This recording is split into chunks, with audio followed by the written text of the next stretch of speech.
What's up, everyone? Chris from Pickdawgz.com here with your free Major League Baseball home run prop show for Thursday, August 17th, 2023. Just a reminder, if you haven't already, make sure you're subscribed to our channel. Smash that thumbs up. It helps us out a ton. And if you're looking for my best bets, the games I love the most, including my daily $19 best bet, make sure you head on over to Pickdawgz.com and click the premium picks tab at the top of the page.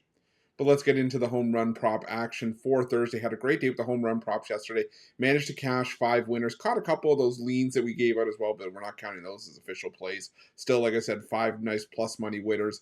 You know, guys like Brian Reynolds coming through for us early, as Pete Alonso did as well. That nice same game parlay in that Mets Pirates game. Also in that Dodgers Rockies game, he had the same game parlay as Nolan Jones and Christian Walker both went yard. Kyle Tucker coming through against the Marlins as well. So great day for the home run props. But again, today is a new day. Small card though, only 6 games, so we'll have to be very selective, or we'll try to be very selective with what we give out, anyways. So before we get into the home run props, gotta do my normal disclaimer. These home run props are very high risk, high reward. They're not plays that I recommend anybody dump their whole bankroll into. They're just plays that are there to have some fun with on the side for some pizza money or some coffee money. Nothing to go too crazy over. I do give out a fair number of home run props on these shows. So anything you take from here, I do recommend just playing straight as a single bet. But I do know that some people like to parlay these home run props. So what I recommend is if you're going to do a parlay that's 3 legs or more for home run props, look into a round robin. Yes, it's going to drive up the cost of the bet, but you're basically what a round robin is. You're going to take your parlay, your main parlay, and you're going to make smaller parlays out of all those. But what that's going to do is it's going to give you a safety net. So say you play a 3-leg parlay for $5, you slot $5 on all the combinations of 2-leg parlays in those 3 legs. So instead of it being $5, it'll be 20. But if you hit 2 out of 3, you still profit. So the more legs you put in, the more money it's going to cost, depending on how you want to cover yourself off with the round robin. But again, just to have that peace of mind with that safety net sometimes can be worth the extra little bit of cash. But anyways, we'll get into the home run prop action in just a second. Just before I do, though, I want to remind everybody, I love interacting with you guys. So let me know in the comments down below. Do you like the angle I took on some of these games? Do you not like the angle? Do you have player props of your own? Drop them in the comments if you do. Because, heck, even I've gone into the player props section yourself. I know a couple people yesterday mentioned Lane Thomas and Stone Garrett in that Nationals game, and Stone Garrett came through. Don't remember if Lane Thomas did, but again, I know Garrett came through. So that was a nice call. Managed to be talked into it, put a couple bucks on it. So I owe a couple of you a drink in Vegas when we all meet up. But if you're going to drop your plays in there before I ask that you do it before the games start. If they're not in there before the games start, they don't help anybody. And we're trying to beat the books as a team here at Pickdawgz. One team, one goal, and that goal every single day is to get us paid. It doesn't matter whether it's spreads, money lines, totals, player props. The goal remains the same, and that is to make the books pay. So let's get into it. This is gonna be a notification game for me. When I say notification game, this is a game that is gonna benefit you if you have notifications turned on, and if you don't, shame on you. No, I'm kidding. But this is the benefit of having it turned on, because I'm trying to get this video out as soon as possible. And to give you guys a bit of a heads up, we will be back to our normal format, our old format, with the graphics. Probably tomorrow. They were going to be fixed today as I was recording the video, but again, couldn't wait any longer, because we're probably going to have less than an hour between when this video is released and first pitch of that 2 o'clock Eastern Mariners-Royals game. So tomorrow we'll be back to it, but today I'm going to stick with our format that we've been running with, and I'm going to go with the Mariners and Royals game. If you have notifications on, this is where that benefits you, because you're going to be able to get this information and try to get these bets in. For the Mariners, looks like a bullpen game for the Royals. I'm going to go with Ty France. He's hitting .409 with 2 homers and 4 extra base hits in the last 7 days. On the other side, for the Royals against George Kirby, I like Bobby Witt Jr. hitting .391 with 3 homers against righties in the last 7 days. I really like MJ Melendez as well. 2 home runs, 4 extra base hits against righties with a .444 average in the last 7 days. But Melendez is a lefty bat, and George Kirby, the majority of Kirby's home runs that he's allowed this season, I believe of the 15 home runs he's allowed, 10 have come against lefty bats. So I'm going to go with MJ Melendez as a lefty bat here. I'm also looking at Nelson Velasquez, who's hitting well for the Royals last 7 days against righties, 2 home runs, a .455 average there. Now, moving on to this Red Sox and Nationals game, there's a lot of information here, but I promise you it's worth it.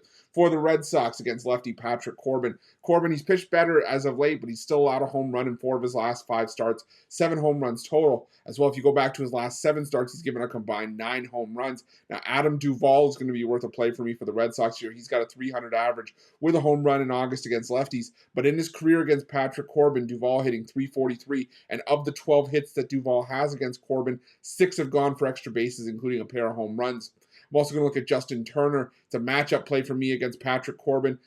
Turner, a career .410 average versus Corbin, with 6 of those 16 hits going for extra bases, including 2 homers and 4 doubles as well. I lean towards Trevor Story, who, if you can find a price on him, I think it's worth a play. He's got 3 career home runs against Patrick Corbin. On the other side for the Nationals against Chris Sale, lefty. Sale pitched well in his return to the in the Red Sox lineup, but again, I still wonder if there's going to be a pitch count for him here. So you have to kind of be weary about the splits play for batters against lefties. But I'm still going to go with Stone Garrett again. He homered yesterday. He's got a home run, 2 extra base hits against lefties in the last 7 days. But I'm also looking at Joey Menezes. Normally a guy that hits righties well, but in the last 7 days against lefties, he's 4 for 6 with a pair of doubles. He's seeing the ball well. He's hitting it well. I also lean towards Lane Thomas and Ildemaro Vargas for the Nationals there. Now moving on to the Mets and Cardinals game. For the Mets against Adam Wainwright. Adam Wainwright has been terrible this season. He should have hung it up last year.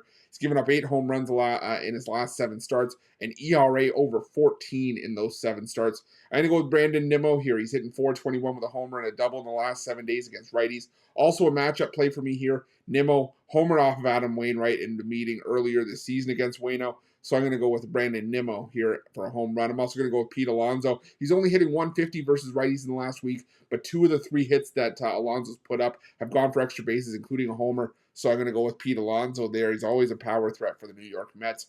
Now on the other side for the Cardinals against lefty Jose Quintana, who hasn't allowed a home run since returning to the Mets rotation. I'm going to go with Tommy Edman here. He's hitting lefties well, .455 average with 2 home runs and 3 extra base hits against lefties in the last 7 days.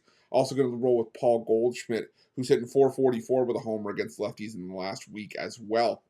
Now going on to this matchup against between the Diamondbacks and the Padres here.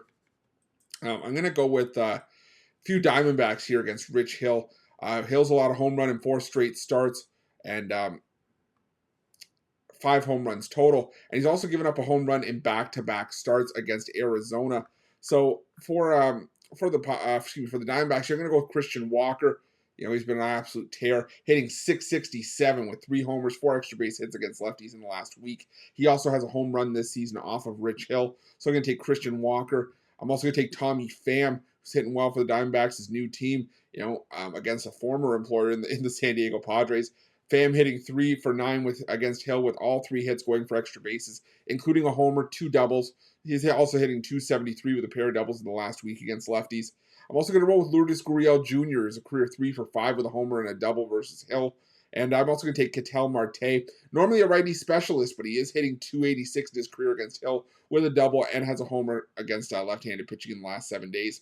Now, the lone play I'm going to roll with here for the Padres against Zach Gallen, who has been less effective on the road this season, is Fernando Tatis Jr. It's a matchup play as Tatis Jr. is a career .333 with 2 homers, 3 extra base hits against Zach Gallen. But I think there are other bats for the Padres you could look at here as a bunch of different options. A bunch of them have had success against Gallen. Just nothing that I really loved to make an official play here. You go with Jake Cronenworth, Trent Grisham, Manny Machado, Juan Soto, Xander Bogaerts. All have homers against Zach Gallen with decent averages. I think Luis Campusano has one as well. But no other Padres really been tearing it up against right-handed pitching lately. Maybe a lean towards Cronenworth and Bogaerts. I think both maybe have a .300 average with a homer in the last week against righties. Again, though, nothing I love to make official here. So let me know your guys' thoughts in the comments below if you're backing any Padres in this game. Now moving on to our last game, we're going to go to the Dodgers and Brewers, and I'm going to go just a couple of Dodgers here. A couple of righty bats against Corbin Burnes, who's allowed 16 home runs this season, and 11 have come against righties. First one's Mookie Betts, hitting .417 with a double against righties in the last 7 days. I'm also going to go JD Martinez. Now, I know it's weird to see just the name there, but I don't have any statistical basis for backing Martinez here. He's sort of getting his feet wet coming back into the Dodger lineup. This is just a gut feeling play for me here that Martinez gets back on track. Like I said, just I'm just not a huge Corbin Burnes guy, especially on the road and especially against this Dodger lineup. So I'd roll with JD Martinez for a home run as well. But you know what? You guys have stuck with me this long. Might as well let you guys in on some insider information, at least from me. And I say insider to try to make it sound a lot more impressive than it is. This is just the one play that I like the best. I love Christian Walker today against Rich Hill. I think that's my favorite play on the board. If I were to give out a home run prop as a premium, probably be Christian Walker. He has been absolutely crushing lefties. Like I say, he crushed it yesterday.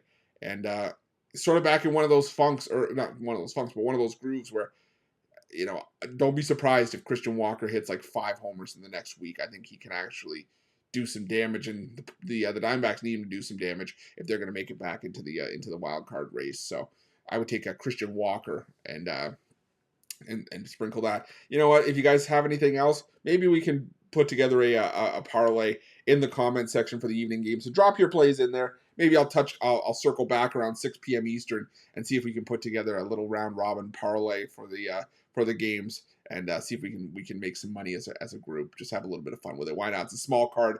Let's get interactive with it. But again, thank you guys so much for watching. I appreciate each and every one of you. Up over 137,000 subscribers on our YouTube channel, closing in on 138,000.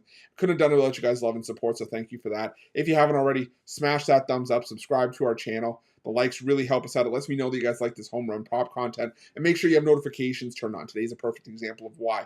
And like I said, I hope it looks like we're going to have our technical difficulties ironed out for Friday, so hopefully be able to fix that and get back to our old format. But sometimes we have afternoon baseball. And, if you have notifications on, as much as I like to try to get these videos out as early as possible, I want to have something to be able to give you guys. So if you have notifications on, sometimes it leaves the video, like I said earlier, a little bit close between when the video is released and first pitch of the opening game. So if you have notifications on, you get notified when the content drops and you get the plays in. Also, if you're looking for my best bets, again, you can find those at Pickdawgz Premium. And while you're at Pickdawgz and Sports Chat Place, check out our betting tools. They're 100% free. They're there for you to use. They're the best betting tools that are out there. You're not going to find anything remotely close to this for 100% free. And if you find anything something similar, you're not going to be getting it for free. You're going to be paying out at the wazoo for it. And again, it's not going to give you what our betting tools give you. They do the heavy lifting for you. They show you the player prop or whatever you're betting on. They show you how often it hits. And they show you which sportsbook's giving you the best price for that bet. If you don't have an account with the book that's giving you the best price, you click on that price, you sign up as a new customer, you get a bonus offer on us, and you also get to add to your advantage over the books that they can't take away from you, which is your ability to shop lines, find the best possible number. There's also, we all have different betting styles, on what we like to bet. There's profitable teams, underdogs, angles. There's a streaks tool there if you like betting hot and cold streaks. There's multiple parlay builders if you're a parlay bettor. There's something there for you. There's something there for everybody. But the one thing that unites us all is our how much we like to make money. So those betting tools will do that for you. I promise you, check them out. You won't regret it. But again, thank you guys for watching. Again, appreciate you. Let's crush the books on Thursday.